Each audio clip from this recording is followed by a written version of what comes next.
Hi, I'm Sebastian Thomas. I'm the commercial director at TripShift. Hello, I'm Francesca Mobley and I'm the product manager at TripShift. Hello, I am Beth Arthurs and I'm strategist at For Change Marketing. So us three are here at Better Transport Week to talk about our alignment with Better Transport. So Better Transport Week, it looks to a vision to all communities to have high quality, sustainable transport networks, which meets the needs of communities, improve their quality of life and essentially drive mobility systems to decarbonise and mitigate environmental damage, which is essentially what our clients TripShift here do. Through their app and platform, empowering businesses of all shapes and sizes to measure their mobility carbon across their teams. And we at For Change are the ones who communicate that. So we're here chatting about the importance of moving better. So how does TripShift align with the campaign? So TripShift, essentially, we were trying to bring everyday data around mobility into people's hands. So everyone's moving around. It's something that we do without thinking really. We go to we go to work, we pick up the kids, we walk around, etc.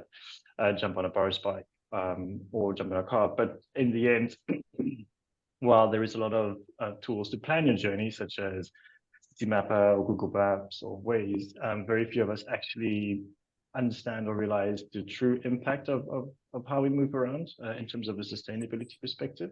So what we do is through our application and automating the collection of that information and giving it back to the commuter, we give them a clear and holistic view of their commuting and their movement in general, and then we will then suggest ways in which they could still get to where they need to go, but in more sustainable ways. And a huge part of that is giving them an idea about what public transport services are around them and how they can actually shift maybe a couple of trips or the entire commuting, for example, to a greener mode of transport so they can start reducing the impact of the commute.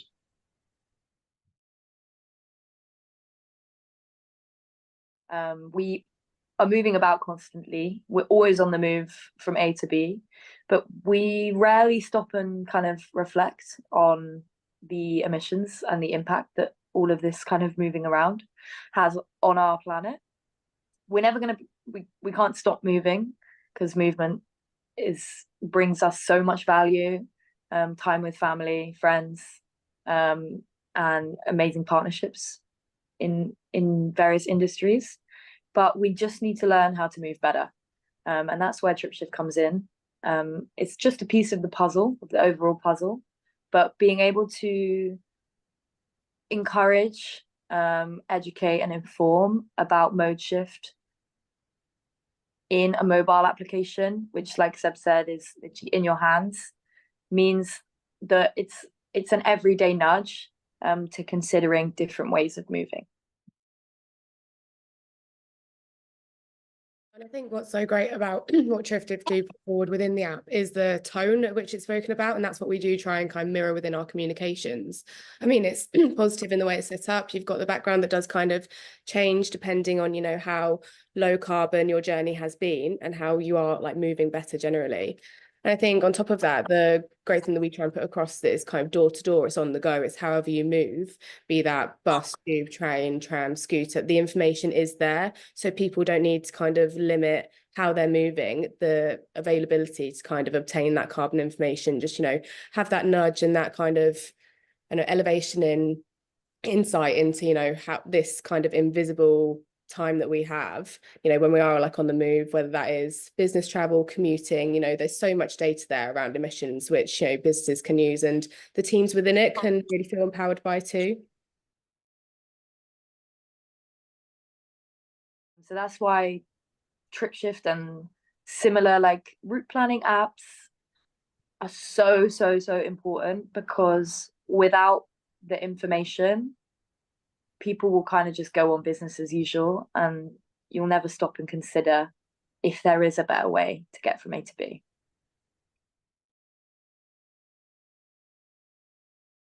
I mean, we all know kind of the health impacts of kind of air pollution, too many cars in our cities. I mean, I'm working next to a super busy road now, which is always chock-a-block with traffic. So I'm kind of first-hand experience of like being affected by air pollution. There's 40,000 deaths annually from air pollution. Sedentary lifestyles, so lack of movement, is costing the NHS like an estimation of like 1 billion annually. And obviously the environmental impact, which is hard to ignore. Transport is accountable for 27% of the UK's greenhouse gas emissions alone. Business travel, particularly aviation, is around 2 to 3% of that. So, but the majority of that chunk is from road and vehicle travel. And I think expanding on Fran's point around the pollution, one big problem is the congestion. So our cities are growing constantly. We're getting more and more people coming in. I live in Vauxhall, right next to the new Battersea station development, and by the time it'll be finished, it's going to add an extra over 10,000 residents, and that's people that are going to have to move around. They're going to have to commute. They're going to have to get out of town on the weekend. So it's adding an extra strain on the infrastructure, not only on the public transport, but also just on the roads, right? So that means more traffic, that means more air pollution, lower air quality. And while we have seen initiatives across the UK and across the world with initiatives such as ULEZ, so the ultra low emission zones. I think in the UK there are about 14 cities that have some kind of ULEZ program in place. It still hasn't stopped congestion going up. So since ULEZ has been implemented, I think congestion has still gone up by 5% in London. So there again, it lies a real crucial need to, with more people moving into the cities every year, we need to find a way to be more efficient with the infrastructure we have, getting them out of, individual cars, which is causing congestion. But, to do that, we still need to then provide better services in terms of transport, whether it is by trains, whether it is by buses, or any other kind of micro solutions, etc.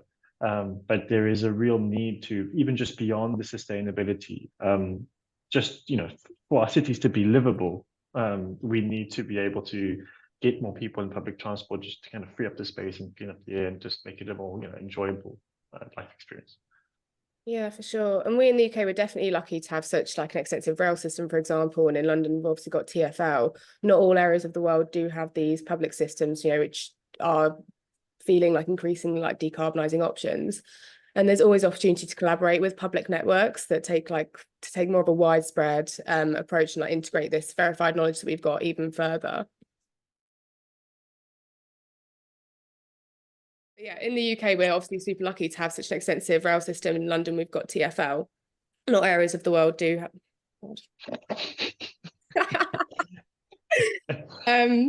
Not all areas of the world are kind of lucky enough to have these systems in place. So it is kind of about, supporting, for example, like TfL and harnessing like speed and efficiency and this insight, because those are key components of getting people to engage in more conscious practices and just general like practices day to day. As you said, Sebastian, it doesn't even need to be pushing sustainability as part of this. People need this convenience, and there are the opportunities to kind of collaborate with these public networks in order to take a widespread approach and integrate the verified knowledge that TripShift has even further.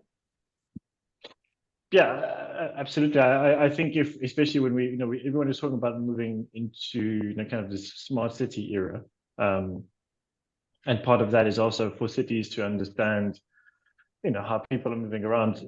There is the very good tools to understand high levels, so congestion, traffic flow, etc. But to actually understand the commuting experience or the business travel experience or just moving around, it's still very much based on travel surveys. So TfL will send out surveys throughout the year saying what mode of transport to use, how do you enjoy it, when do you usually travel, etc. But the response is very low because, quite frankly, people don't want to. You can't be bothered to fill in a survey, and especially when everything else around you is being driven by AI and digitalization.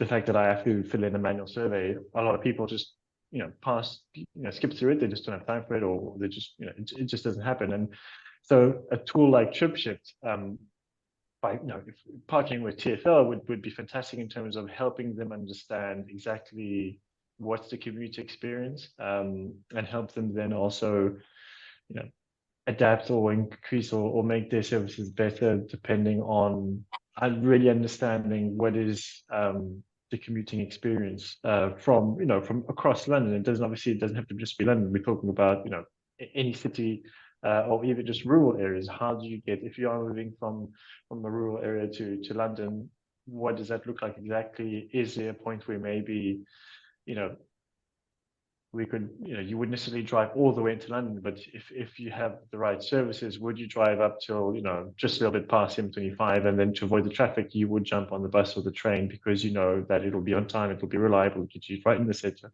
where you want to be, and you don't have the stress of having, the congestion, the traffic, London is also always I've never known London not to have a construction site on about every second or third road. So there's also kind of that experience of just moving around the city. How do you make it as smooth and seamless as possible to really make London a smart city of the future? Well, you both touched upon something there about kind of convenience and cost and also reliability. I think to make public transport like a more attractive, viable option, and not to the kind of sustainability innovators, those people that are already cycling everywhere. It's the people that drive short journeys and jump in the car because it is the most convenient method of transport. It's door to door. It's comfy. You can play your music. You're on your own. It's peace and quiet. Like, it is the reason why it's just exploded over the last 100 years is because it's a pretty convenient invention.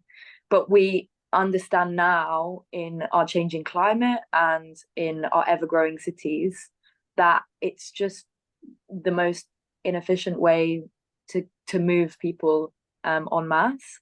So we know what we need to do, and that is basically encourage people out of their cars for those like shorter trips, less than kind of 5 miles, and into more collective and public modes of transport. But there are barriers. So cost, for one, public transport is not cheap. I know we were speaking yesterday, Seb, that like a zone 1 to 4 travel card annually is like nearly like 2,300 and something, I think, which is like really quite expensive for a lot of people. Convenience, and it just important. Sorry, so just to add, and importantly, it goes above the daily cap. So our daily cap in London, I think, is £8.5 per day. And if you buy your annual, even on a lot of companies and corporates will give you like an interest-free loan as an incentive to get a public transport card. But on a daily basis, that is still more expensive than the daily cap. So why would you do it? Sorry for interrupting.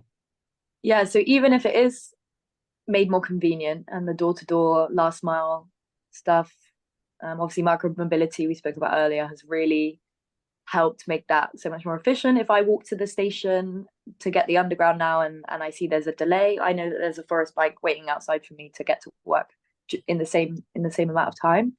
But essentially, without low cost, better convenience and reliability of networks and services, it's very hard to encourage that mode shift because it's just not attractive to your what we call settlers in sustainability. They're not innovators. They're pretty happy with their everyday routine. They need a particularly big, I'd say, nudge, but it's probably a shove to make that mode shift. But with that shove, there needs to be incentive. And it speaks for itself. If a public transport system is running on time, it gets you where you need to go, and it's affordable, it's a no-brainer. Also, in terms of that behavioural change and getting people to really feel the benefits of that.